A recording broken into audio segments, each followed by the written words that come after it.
5 साल कैसे तय होता है भाग्य। जन्म हो चुका है, आत्मा अब एक शिशु के रूप में इस धरती पर आ चुकी है। लेकिन क्या ये सिर्फ एक नन्हा शरीर है? नहीं, ये आत्मा यमलोक से आई है। इसके साथ अनगिनत कर्मों का बोझ है, पूर्व जन्मों के संकल्प, अधूरी इच्छाएं और प्रारब्ध का लेखा जोखा। गरुड़ पुराण में कहा गया है, जन्म लेने के बाद पहले 5 वर्षों में आत्मा का भविष्य तय हो जाता है। कैसे? जब बच्चा जन्म लेता है तब वह बोल नहीं सकता, चल नहीं सकता, लेकिन उसकी आत्मा पूरी तरह जागृत होती है। इन पहले 5 वर्षों में उसके साथ कैसा व्यवहार होता है, कौन कौन से संस्कार दिए जाते हैं, किस वातावरण में वो पलता है, कैसी बातें वो सुनता है, ये सब मिलकर उसकी चेतना की दिशा तय करते हैं। माता पिता का कर्म यहाँ सबसे बड़ा निर्धारक होता है।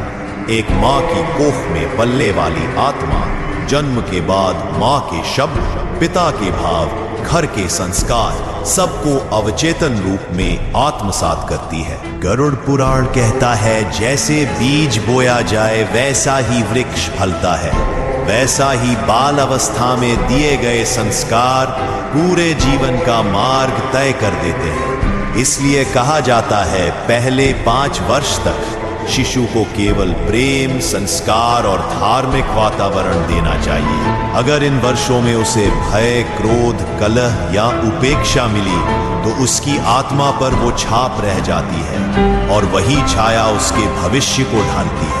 प्रश्न उठता है, क्या भाग्य सच में पहले 5 सालों में तय हो जाता है?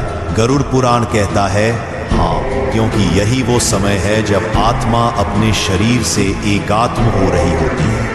उसकी चेतना धीरे धीरे भौतिक दुनिया के रंग में ढल रही होती है। अगर तब उसे धर्म, ईश्वर और सत्कर्म का परिचय मिला तो वो आत्मा अपने मोक्ष के पथ पर चल पड़ेगी। लेकिन अगर उसे केवल माया, भय और विकृति मिली तो वो फिर उसी चक्र में उलझ जाएगी। जन्म मरण के पहले 5 वर्ष सिर्फ पालन पोषण का समय नहीं है, वो आत्मा की दिशा तय करने का युग होता है।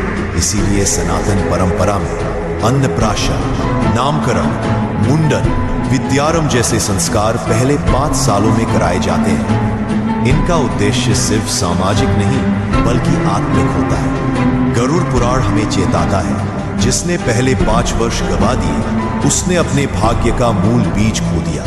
तो आइए हम भी उस आत्मा के स्वागत में उसे सही दिशा दें, ताकि वो इस जीवन को केवल भोग न माने बल्कि मोक्ष की सीढ़ी बनाए। अगले अध्याय में जानिए, क्यों कुछ आत्माएं बचपन में ही इस संसार को छोड़ देती हैं।